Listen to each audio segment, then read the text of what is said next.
नमस्कार, फटाफट समाचारमा स्वागत छ। म मिना मोक्तान। सुरुवातमा हेडलाइन्स। साथै प्रदेशमा मेडिकल पढाइ हुने गरी काम अघि बढाउने मन्त्री पौडेलको प्रतिबद्धता, आवश्यक जनशक्ति साथै सम्पूर्ण उपकरणको तयारी अन्तिम चरणमा। नेपालमा बनेका कानूनहरू केवल कानून विज्ञहरूले मात्र परिभाषा गर्न सक्ने मन्त्री भण्डारीको टिप्पणी, एक व्यक्तिले पटक पटक कानूनको व्याख्याका लागि धेरै मन्त्रालय धाउनुपर्ने गुनासो।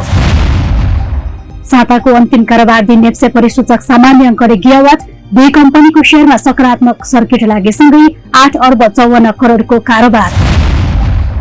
र युद्धविराम लागू भए पश्चात बेरुतको दक्षिणी उपनगरबाट विस्थापित वासिन्दाहरू घर फर्किए। गत मंगलबार द्वन्द्वको सबैभन्दा तीव्र रूपको सामना गरेको उल्लेख।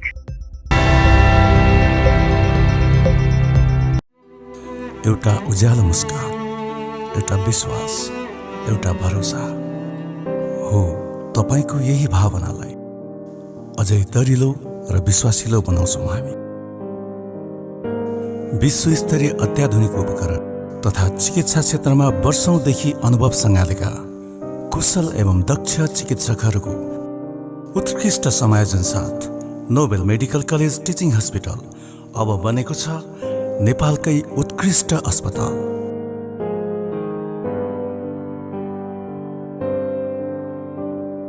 अनि हाम्रो लागि सबैभन्दा महत्त्वपूर्ण छ तपाईको अमूल्य जीवन, तपाईको दीर्घ सुस्वास्थ्य। प्रत्येक क्षण, प्रत्येक पल मानवीय स्वास्थ्य सेवा भावनामा समर्पित Nobel medical college teaching hospital, Biratnagar, a multi speciality hospital. स्वास्थ्य तथा जनसङ्ख्या मन्त्री प्रदीप पौडेलले साथै प्रदेशमा मेडिकल पढाइ हुने गरी काम अघि बढाउने बताएका छन्। बिहिबार नेसनल जोइन्ट एनुअल रिभ्यू 2024 को समारोहमा बोल्दै मन्त्री पौडेलले आवश्यक जनशक्ति, उपकरण सबैको तयारी अन्तिम चरणमा पुगेको बताएका हुन्। प्रत्याभूति गर्न नसक्ने हो, अनुभूतिमा बदल्न नसक्ने हो भने संवैधानिक व्यवस्था पनि कार्यान्वयन हुन सक्दैन। खास गरी मेरो अनुभवले के बताउँछ भने हामीहरूले थुप्रै कुराको कमिटमेन्ट गर्यौं, संविधानमा लेख्यौं, विभिन्न दस्तावेजहरू बनायौं,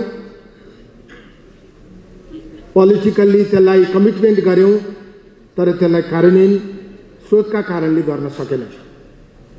हाम्रो राजनीतिले सिद्धान्तको व्याख्या गर्यो, तर त्यो सिद्धान्तलाई कार्यान्वयन गर्ने स्रोत जेनेरेट गर्न सकेन।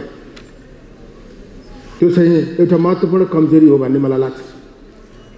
त्यसैले आज स्वास्थ्य मन्त्रालय पनि अपुग स्रोतका कारणले, स्रोतमा पूर्णता नभएको कारणले हामीले चाहेका कतिपय विषयहरू कार्यान्वयन गर्न सकिरहेका छैनौँ। हामीले प्रस्तुत गरेका कतिपय कार्यक्रमहरू लागू गर्न सकिरहेको स्थिति छैन। तर स्रोत अपुग हुने अहिलेको स्थिति राष्ट्रिय समस्या हो। त्यो राष्ट्रिय समस्यालाई हामीले पनि बुझ्दछौँ। राज्यको कोष, राज्यको आम्दानीको स्रोत र राज्यले परिचालन गरेको आर्थिक क्षेत्रका कारणले हामीले पर्याप्त स्रोत प्राप्त गर्न सकिरहेको स्थिति छैन। त्यो सीमितताभित्र हामी पनि बस्नुपर्ने बाध्यता छ। साथै आपसमा समन्वय गरेर उपचार प्रणालीलाई व्यवस्थित गर्न र सीमित स्रोत साधनभित्र प्रभावकारिता बढाउन समेत आग्रह गरे। मन्त्री पौडेलले स्वास्थ्य क्षेत्रका कर्मचारीहरूले व्यावसायिक रूपमा नहेरी सेवा प्रदान गर्ने दृष्टिकोणबाट काम गर्न समेत बताए। उद्योग, वाणिज्य तथा आपूर्ति मन्त्री दामोदर भण्डारीले बनेका कानूनहरू केवल कानून विज्ञहरूले मात्र परिभाषा गर्न सक्ने खालका भएको टिप्पणी गरेका छन्। बिहिबार काठमाडौँमा आयोजित प्लास्ट नेपाल 2024 को समुद्घाटन कार्यक्रमलाई सम्बोधन गर्दै एउटा व्यवसाय गरिरहेको व्यक्तिले पटक पटक कानूनको व्याख्याका लागि धेरै मन्त्रालय धाउनुपर्ने जटिल समस्या फुकाउने प्रयासमा सरकार लागि परेको बताए। त्यो वातावरण बनाउन, ती सुविधा दिन, ती क्षेत्रहरूका खोजी गर्न अहिले सरकारले यी प्रयासहरू, पहल कदमीहरू गरिरहेको छ र केही समयभित्र त्यसका केही प्रभावहरू देखिनेछन्। यद्यपि अहिले जे अवस्थामा हामी आज हेर्दाखेरि सबै क्षेत्रमा नकारात्मक प्रभावहरू एउटा भाष्य निर्माण भएको छ। हामी तिनै कुराहरू दोहोऱ्याइरहेका छौँ हरेक मञ्चहरूमा। आज उत्पादन गरेर पनि उपभोग गर्ने आज जनशक्ति छैन, पलायन भइरहेको छ। आजको पुँजी प्रविधि यथोचित प्राप्त हुन सकेन, एउटा निराशा, युवाहरू विदेश पलायन भइरहेको। शिक्षामा हाम्रो जीवनको लामो समय शिक्षामा आर्जन गर्छौँ तर उपयोगी शिक्षा भएन। यी सबै क्षेत्र, सेवा प्रवाहको क्षेत्र, उत्पादनको क्षेत्रमा रहेका आजका जटिलताहरू, चुनौतीहरूलाई पार लगाउने गरी सरकारले आवश्यक तयारी र गृह कार्य गरिरहेको छ। केही समयभित्र, धेरै समय अवधि लाग्दैन, हामीले त्यसको कार्यान्वयनको, त्यो कामको छलफलको, योजनाको थालनी गरिसकेका छौँ। आज पनि उद्योग वाणिज्य आपूर्ति मन्त्रालयले निजी क्षेत्रलाई लिखित रूपमा आजका मैले अघि उल्लेख गरेँ हाम्रा नीतिगत रूपमा रहेका समस्याहरू कहाँ छन् छलफल प्रारम्भ गरौँ। यो 1 हप्ता 10 दिनभित्र हामीले अघिल्लो पटक पनि मन्त्रालय सुधार कार्ययोजनाभित्र थुप्रै व्यवसायहरूको, हामीले वस्तुगत सङ्गठनहरूको, उद्योगी व्यवसायी विज्ञ विशेषज्ञ, पूर्व सचिवहरू, पूर्व मन्त्रीहरूसँग पनि परामर्श गरेर एउटा सुधार कार्ययोजना पनि बनाएका छौँ। ती प्राप्त भएका सुझावलाई पनि हामीले मन्त्रालयको पुँजीको रूपमा अगाडि बढाएका छौँ र यतिखेर पनि हामीले अरू ठाउँका अभ्यासहरू, उद्योगमा प्राप्त गरेका सफलताहरू हामी के ठान्छौँ भन्दा सरकार कसको हो भन्दा सरकार फलानाको भनेर चित्रण गर्छौँ। सरकार मेरो हो, म एउटा व्यवसाय गरिरहेको छु, मेरो साथमा सरकार छ, त्यो सरकारले मेरो व्यवसायको सुरक्षा गर्छ, मलाई पर्दाखेरि त्यो सरकार मेरो साथमा छ भन्ने खालको एउटा उपयुक्त वातावरण दिने कुरामा पनि अहिले प्रतिस्पर्धी पार्टी मिलेर हामी सरकार बनाइरहेका छौँ। त्यसैले रहेका नीतिगत चुनौतीहरूलाई हामी चाँडोभन्दा चाँडो समाधान गरेर आज यहाँका माग र मुद्दालाई सम्बोधन गरेर उद्योगीहरूलाई मोरल्ली अब एउटा उपयुक्त खालको वातावरण दिने कुरामा सरकार प्रयत्नशील। आजको आवश्यकता उत्पादनलाई बढाउनु पर्ने र व्यापार घाटा न्यूनीकरण गर्नुपर्ने भएको भए पनि अहिले सरकारका निकायहरू अन्तर मन्त्रालय पनि एकले अर्कालाई नचिन्ने, निषेध गर्ने साथै कानुनहरू समस्याका रूपमा देखा परिरहेको बताए। उद्योग मन्त्रालयसँग सम्बन्धित कानुनहरूमा सरकारले चाँडै परिवर्तन गर्ने गरी गृह कार्य थालेको जानकारी गराउँदै उनले ऐन कानुनमा देखिएका समस्याहरू लिएर आउन निजी क्षेत्रलाई आग्रह समेत गरे। उपप्रधान तथा शहरी विकास मन्त्री प्रकाशमान सिंहले नेपालमा विज्ञान, इन्जिनियरिङ र जियो इन्जिनियरिङको क्षेत्रमा धेरै चुनौतीहरू रहेको बताएका छन्। बिहिबार काठमाडौँमा आयोजित दिगो पूर्वाधारका लागि जियो टेक्निसियन कार्यक्रममा नेपालमा जलवायु परिवर्तन, ग्लोबल वार्मिङ र पछिल्लो समय प्राकृतिक प्रकोपले धेरै प्रभाव परेकाले नेपालमा जियो टेक्निक्स प्रयोगमा चुनौती देखिएको बताएका हुन्। Topography have made this area quite vulnerable to landslides and floods. Furthermore, the global warming and the climate change effect in recent years have brought in drastic changes in our glacier lakes in the Himalayas, aggravating the risks of glacier lake outburst floods. The rate of melting of glacier tips and mountain ice cover has been escalating, which in fact is not because of the environmental degradation in our region, but it is because of the world's biggest economies. So we have many different challenges to overcome in the field of science and engineering, including geohazards, geodisasters, and geotechnical engineering. The theme of this international conference, Geotechnics for Sustainable Infrastructure, is, I think, very timely and quite appropriate in Nepal's context. We have just recovered from the devastating 2015 earthquake and have already reconstructed our structures and historical monuments. 2 years ago, a massive high Himalayan mass movement phenomenon devastated a riverside town in mid-eastern Nepal. Last year, मन्त्री सिंहले पछिल्लो समय विकासोन्मुख देश र कमजोर engineering ढाँचा, design र प्रविधिको कारणले पनि संरचनाहरू धेरै प्रभावित भएको भन्दै कार्यक्रम मार्फत युवा जियोटेक्निकल इन्जिनियरहरूले विश्वको प्रविधिहरू सिक्ने मौका पाउने बताए। कृषि तथा पशुपन्छी विकास मन्त्री रामनाथ अधिकारीले शुक्रबारसम्ममा किसानको उखुको समर्थन मूल्य बाहिर सार्वजनिक हुने जानकारी दिएका छन्। बिहिबार सिंहदरबारमा बसेको राष्ट्रिय सभा अन्तर्गतको सार्वजनिक नीति तथा प्रत्यायोजित विधान समितिमा भएको कृषि तथा पशुपक्षी विकास मन्त्रालयसँग सम्बन्धित सरकारी आश्वासन सम्बन्धमा भएको छलफलमा उखुको विषयलाई मन्त्री परिषदमा प्रस्ताव गरिसकेको भन्दै भोलिसम्ममा उखुको समर्थन मूल्य सार्वजनिक हुने जानकारी दिएका हुन्।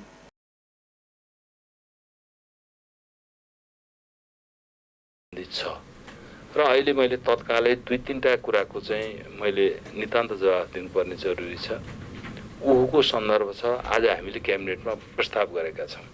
क्याबिनेटमा प्रस्ताव गरेको कुरा आज नभनौँ, किनभने क्याबिनेटले के गर्छ हैन। त्यसकारणले गर्दाखेरि मलाई लाग्छ भोलिसम्ममा किसानको उखुको समर्थन मूल्य बाहिर सार्वजनिक हुन्छ। आज क्याबिनेटमा पठाएका कारणले गर्दाखेरि हामीलाई थाहा छ किसानहरू ज्यादै मर्कामा परे। हामीले माघ फागुनमा दिनुपर्ने किसानको राज्यले दिनुपर्ने मूल्य हामीले असोज महिनामा नै दसैँ मान्नका लागि हामीले पठाइसक्यौँ। अब यस वर्षको समर्थन मूल्य तोकेपछि त्यसको व्यवस्थापन पनि सम्भव भएसम्म हामी यही वर्ष नहुँदा पनि अर्को वर्ष यही समयमा उपलब्ध गराउने ढङ्गबाट मन्त्रालयको तर्फबाट काम कारबाही अगाडि बढ्छ। मैले यी कुराहरू यहाँहरूलाई विश्वास दिलाएँ। साथसाथै अर्को कुरा के छ भने बाली बिमाका कुराहरू यही उखुसँग नि पर्छ र अरू बाली बिमाका विषयमा पनि लामो समयदेखि रोकिएको पैसा मन्त्रालयमै रहेको पैसा दिन सकेका थिएनन्। सबै किसानहरूले यसपटक समयमा भुक्तानी पाउनु भएको छ बाली बिमाको पनि। र अहिले तड्कारो रूपमा देखिएको मलको समस्या छ। मलका सन्दर्भमा अघि नै सचिवजीले धेरै विश्लेषणात्मक ढङ्गले सबै कुराहरू गर्नुभयो। साँच्चै हो हामी किसानलाई दिनुपर्ने चाहिँ मतलब मल समयमा उपलब्ध गराउन नसक्नुको पछाडि हाम्रो अत्यन्तै झन्झटिलो कानुन भएका कारणले धेरै ढङ्गबाट कुरा उठेको छ। र यसभन्दा एक हप्ता अगाडि नेपाल सरकारले क्याबिनेटको तर्फबाट खरिद ऐन, सार्वजनिक खरिद ऐन लगायतका 9-10वटा कानुनहरू तत्काल सुधार गर्नुपर्ने भएर क्याबिनेटबाट पास पनि भइसकेका छ। मन्त्री अधिकारीले दुग्ध विकास संस्थालाई सुधार गर्ने दिशामा मन्त्रालयले लागेको पनि बताए। मन्त्रालयको तर्फबाट समिति बनाएर प्रारम्भिक सञ्चालन गर्ने खाकासम्म तयार पारेको र कृषि ऐन निर्माणको सन्दर्भमा कानुन मन्त्रालयबाट केही थप गर्नुपर्ने कारण मन्त्रालयलाई नै फर्काएको जानकारी गराए। उपप्रधानमन्त्री एवं अर्थमन्त्री विश्वप्रसाद पौडेल र फिनल्यान्डका परराष्ट्र मन्त्रालयका वैदेशिक व्यापार तथा विकासोन्मुख भिल्ले ताभियो बीच भेटवार्ता भएको छ। अर्थ मन्त्रालयमा भेटवार्ता भएपछि नेपाल सरकार र फिनल्यान्ड सरकार बीच सार्वजनिक लगानी परिचालन परियोजना सम्बन्धी खाका सम्झौतामा हस्ताक्षर भएको छ। फिनल्यान्डको सार्वजनिक लगानी सुविधा योजना अन्तर्गत वित्त परिचालन हुने परियोजनाको सम्झौतामा अर्थ मन्त्रालयका अन्तर्राष्ट्रिय आर्थिक सहायता समन्वय महाशाखा प्रमुख धनीराम शर्मा र नेपालका लागि फिनल्यान्डका राजदूत रिना रिक्का हेइकाले हस्ताक्षर गरेका हुन्। उक्त सम्झौताको नेपालमा सामाजिक आर्थिक पूर्वाधार सुदृढ गर्न र दिगो विकासलाई प्रोत्साहन गर्न परियोजनामा आधारित सहुलियतपूर्ण वित्तीय परिचालन गर्ने लक्ष्य रहेको छ। नेपाल अति कम विकसित देश एलडीसीको सूचीमा परेकाले 50% आर्थिक सहायता अनुदानको रूपमा उपलब्ध गराइनेछ। कार्यक्रममा अर्थमन्त्री पौडेलले सम्झौता नेपालको आर्थिक सामाजिक क्षेत्रको पूर्वाधार विकासका लागि महत्त्वपूर्ण उपलब्धि हुने बताए। फिनल्यान्डका विकास मन्त्री ताभियोले सार्वजनिक लगानी परिचालन नेपाल र फिनल्यान्ड बीच आर्थिक सहकार्य विकासका लागि महत्त्वपूर्ण माध्यम बन्ने विश्वास व्यक्त गरेका थिए। फटाफट समाचार जारी छ। अहिलेलाई छोटो व्यापारिक विश्राम। एउटा उज्यालो मुस्कान, एउटा विश्वास, एउटा भरोसा हो। तपाईको यही भावनालाई अझै दरिलो र विश्वासिलो बनाउँछौँ हामी। विश्वस्तरीय अत्याधुनिक उपकरण तथा चिकित्सा क्षेत्रमा वर्षौंदेखि अनुभव सँगालेका कुशल एवं दक्ष चिकित्सकहरूको उत्कृष्ट समायोजन साथ Nobel medical college teaching hospital अब बनेको छ नेपालकै उत्कृष्ट अस्पताल।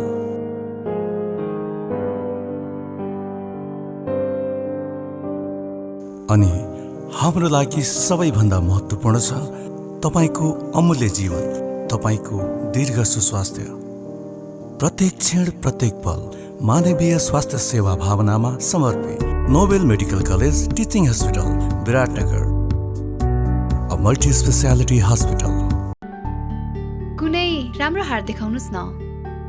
लिनुस् 22 क्यारेटको नयाँ डिजाइन। नो, मलाई त 24 क्यारेट नै चाहिन्छ। हेर्नु यो कस्तो राम्रो है। आहा, क्वालिटी र कम्फर्टमा सम्झौता? मलाई त ब्रान्डेड नै चाहिन्छ। कुन चाहिँ दिउ त म्याम? यसलाई त हाई क्वालिटीकै दिनुस्। यस, मेरो लागि त क्वालिटी टप प्रायोरिटी। सब थोकमा क्वालिटी र ब्रान्ड खोज्ने, अनि खाने तेलमा चाहिँ बाहिरी सजावटमा भन्दा भित्री बनावटमा ध्यान दिनुपर्छ केटी। आज सस्तो र गुणस्तरीय तेल प्रयोग गर्दा पछि रोग लागेर धेरै खर्च र दुःख भोग्नुपर्छ। अत्याधुनिक प्रविधिबाट नेपालमै उत्पादित 100% शुद्ध सेलो सनफ्लावर तेल। परिकारको स्वाद र परिवारको स्वास्थ्यका लागि सधैँ सेलो सनफ्लावर तेल नै प्रयोग गरौँ। गुणस्तरीय खोजौँ, सेलो नै रोजौँ।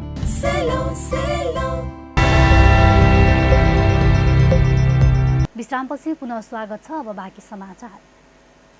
कोशी प्रदेश प्रहरी प्रमुख प्रहरी नायब महानिरीक्षक चन्द्र कुबेर खापुङले कोशी प्रदेशका 14वटै जिल्ला प्रहरी प्रमुखहरू, प्रशिक्षण प्रदायक कार्यालय तथा अन्य कार्यालय प्रमुखहरूसँग भर्चुअल माध्यमद्वारा चौमासिक कार्य सम्पादन समीक्षा गर्नुका साथै आवश्यक निर्देशन समेत दिएको छ। आज भएको कार्य सम्पादन समीक्षामा कार्य सम्पादन सम्झौता बमोजिम श्रावण महिनादेखि कार्तिक महिनासम्म प्रहरी कार्यालयहरूद्वारा गरिएका कार्य प्रगति विवरण सम्बन्धी समीक्षा, छलफल तथा अन्तर्क्रिया गरिएको थियो।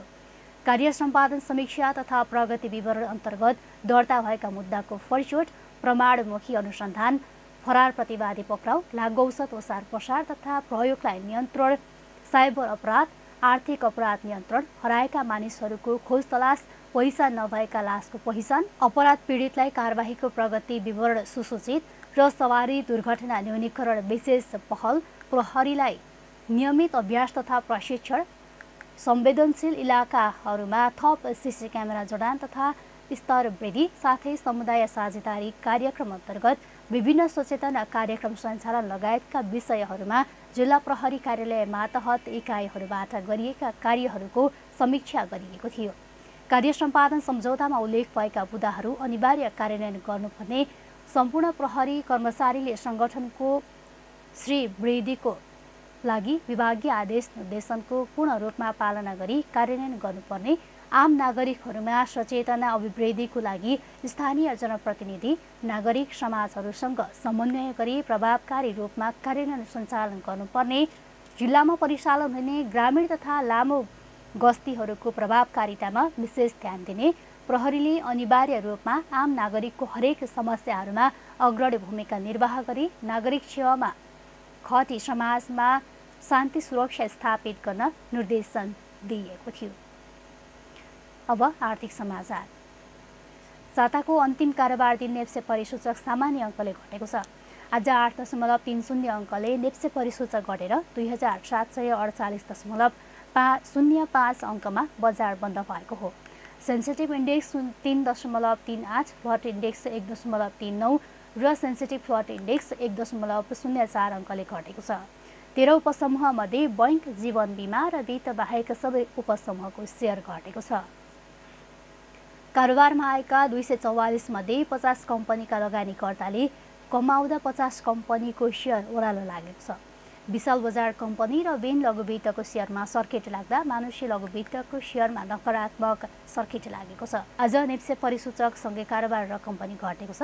यस दिन 8,54,55,00,000 रुपैयाँ बराबरको 1,66,355,00,000 किता सेयर खरिद बिक्री भएको छ। बुधबार 9,31,29,00,000 रुपैयाँ बराबरको 1,71,83,854 किता सेयर खरिद बिक्री भएको थियो। अब खेलकुद समाचार। Siddhartha bank Nepal premier league, NPL टोली सुदूरपश्चिम रोयल्स र राइका टुर्स एन्ड ट्रेक्स प्रणाली बीच प्रायोजन सम्झौता भएको छ। राइका र रोयल्स बीच ट्राभल पार्टनर्सका लागि एक कार्यक्रममा आज सम्झौता भएको हो। सम्झौता पत्रमा रोयल्सका मालिक स्वतन्त्र प्रताप शाह र राइकाका अध्यक्ष अमर बहादुर शाहीले हस्ताक्षर गरे। मालिक शाहले सहकार्यका लागि धन्यवाद व्यक्त गर्दै टिममाथिको विश्वास र सुखद नतिजाले फर्काउने बताए। सुदूरपश्चिम रोयल्सले यसअघि एसपीएलाई एजुकेसन पार्टनर्स, मेडिकल पार्टनर्समा माया मेट्रो अस्पताल, एयरलाइन्स पार्टनर्समा नेपाल एयरलाइन्स, टेलिकम पार्टनर्समा नेपाल टेलिकम, स्ट्रेन्ट पार्टनर्समा सूर्य अप्लाई र कुमारी जबलाई करियर पार्टनर्सको रूपमा भित्राएको थियो। सुदूरपश्चिममा न्युजिल्यान्डका 4 विदेशी खेलाडीलाई टोलीमा समावेश गरिएका छन्। सुदूरपश्चिमको मार्की खेलाडीमा अलराउन्डर दिपेन्द्र सिंह ऐडी रहेका छन्। मेन्टरमा अस्ट्रेलियाका ब्रान्ड हज र मुख्य प्रशिक्षकमा जगत माटा रहेका छन्। त्यस्तै नेपाली खेलाडीहरूमा आरिफ शेख, अविनाश बोहरा, विनोद भण्डारी, अर्जुन कुमार, खडक बोहरा, ईशान पाण्डे, नरेश बुडारे, गुजरात भट्ट, नरेन श्राउत, अमित श्रेष्ठलाई अक्सन मार्फत टिममा भित्राएको थियो। अर्जुन र नरेन भने हाल U19 टोलीमा रहेर एसिया कपको तयारीमा छन्। मङ्सिर 18 गते विराटनगर किङ्ससँग खेल्दै सुदूरपश्चिमले लिगको सुरुवात गर्नेछ। अब अन्तर्राष्ट्रिय समाचार। युद्धविराम लागू भएपछि द्वन्द्वका कारण क्षति भएका बेरुतको दक्षिणी उपनगरबाट विस्थापित बासिन्दाहरू घर फर्केका छन्। लामो समयपछि भएको युद्धविराम कार्यान्वयनका लागि धेरैले हिजबुल्लाहको प्रशंसा गर्दै विजय उत्सव समेत मनाएका छन्। पछिल्लो समयमा इजरायलले दिनहुँ जसो आक्रमण गर्दा धेरै हदसम्म खाली भएको उक्त आवासीय क्षेत्रमा विस्थापितहरू एकैचोटि फर्किँदा भिडभाड भई ट्राफिक जाम समेत भएको एएफपीले जनाएको छ।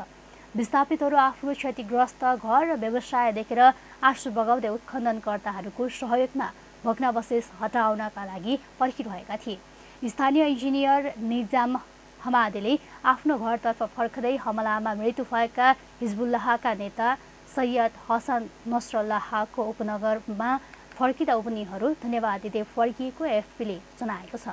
दक्षिण बेरुत उपनगरले गत मङ्गलबार द्वन्द्वको सबैभन्दा तीव्र रूपको सामना गरेको थियो। बुधबारदेखि युद्धविराम लागू भएपछि इमरान समर्थित समूहले दक्षिण बेरुत र पूर्वी लेबनानको गढहरूमा भ्रमणको आयोजना गरिरहेको थियो। गाजा युद्धलाई लिएर हिजबुल्लाहले सुरु गरेको सीमा पार हमलाको लगभग 1 वर्षपछि इजरायलले लेबनानमा हिजबुल्लाहको गढहरू लक्षित आक्रमण बढाई दक्षिणी सीमा पार सेना तैनाथ गरेको थियो। जाँदै हेडलाइन्स। साथै प्रदेशमा मेडिकल पढाइ हुने गरी काम अघि बढाउने मन्त्री पौडेलको प्रतिबद्धता, आवश्यक जनशक्ति साथै सम्पूर्ण उपकरणको तयारी अन्तिम चरणमा। नेपालमा बनेका कानूनहरू केवल कानून विज्ञहरूले मात्र परिभाषा गर्न सक्ने मन्त्री भण्डारीको टिप्पणी। एक व्यक्तिले पटक पटक कानूनको व्याख्याका लागि धेरै मन्त्रालय धाउनुपर्ने गुनासो। साताको अन्तिम कारोबार दिन नेप्से परिसूचक सामान्य अङ्कले गिरावट, 2 कम्पनीको शेयरमा सकारात्मक सर्किट लागेसँगै 8 अर्ब 54 करोडको कारोबार। र युद्धविराम लागू भए पश्चात बेरुतको दक्षिणी उपनगरबाट विस्थापित बासिन्दाहरू घर फर्किए। गत मङ्गलबार द्वन्द्वको सबैभन्दा तीव्र रूपको सामना गरेको उल्लेख।